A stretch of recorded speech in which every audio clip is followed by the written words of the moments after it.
Yes, Nay! Okay. So si Julia Rowe ba nasusunod sa budgeting at sa mga pangangailangan sa bahay? Wala ka ng say, Coco? Lahat siya. Wala na akong say.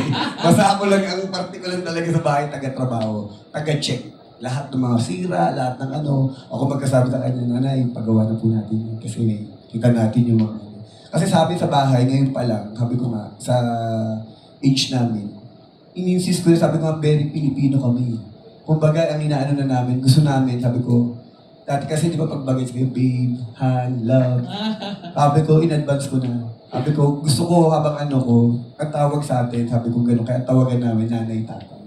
Oh. Kasi, yun nga ang inaano ko yung kultura natin which is yun kasi ang nawala sa ating mga Pilipino Kaya sabi ko in all aspect na sana, sabi ko, kahit sa bahay lang namin, may balik natin yung pagrespeto, yung kultura ng mga Pilipino, kung ano yung core natin bilang isang Pilipino. Tama. Ay, Nay, may follow-up question dyan si Kuya Gordy. Oh. Sabi niya gano'n, syempre kung sa tahanan, di ba, si Miss Julia Lat na susunod. Direct sa CCM Productions naman daw po.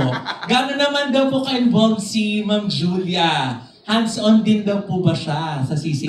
Ako po, nung una, lahat ng problema ng production ko, ako lang nag-absorb, kwento lang ako sa kanya. Siyempre sabi ko nga ganun, hindi ko kakayanin talaga mag-isa. Kaya nung pinasok ko si Jules ngayon, siya lahat ng, actually mas marami na siyang trabaho sa akin.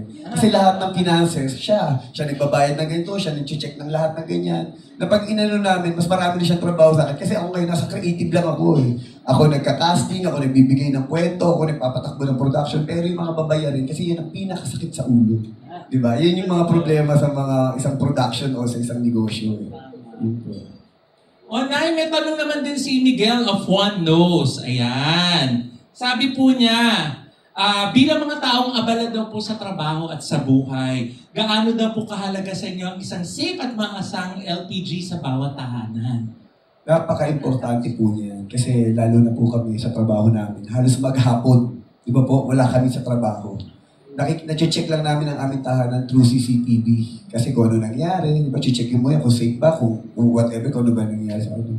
Siyempre, honestly, alam naman natin itong mga Pilipino, marami ng mga insidente, di ba, na minsan nga, may nagluluto, sumisingaw, biglang sumabog, nagkaroon ng problema sa bahay, nagkaroon ng sunog. Ako naman, sabi ko nga, doon naman ako mapaproud sa Rigasco. Dahil talaga sinigurado nila ang kaligtasan ng lahat ng mga Pilipino. Kasi sabi ko nga, hindi lang doon sa sinigurado lang tama ang timbang, kundi yung seguridad ng ating mga pamilya. Kasi, di ba, marami tayong nakikita. Sabi nga nila, pag nakikita natin, uy, bakit doon, sobrang mura. Talagang binili. Pero sabi nga nila, di ba, kasabihan nga natin, minsan, kung anong binayaran mo, yun yung makukuha mo. Kasi dito, sabi ko nga, tinataas natin yung antas o yung seguridad ng ating produkto o ng ating LPG. Kasi nga, ang inano natin, yung security. Kasi sabi ko nga, yun yung kung bakit nga tayo may CCTV, di ba? Kasi sinisigurado natin na ligtas yung pamilya natin Which is kahit sa pagluluto o sa pag-ano. Kasi minsan, kadalasan sa bahay, di ba minsan magluluto ka. Minsan naiiwan mo, lilingat ka ng konti, di pala may singaw na pala yung LPG mo. Kaya sabi ko nga, natutuwa ako dahil sabi ko, proud ako sa Rigasco, sa ini-endorse ko dahil alam ko, nang iniisip nila ay yung mga tao, hindi naging negosyo po nila. Ito nga, yan nga. Salamat, Coco, dahil meron pang tanong dito si Natalie Tumada ng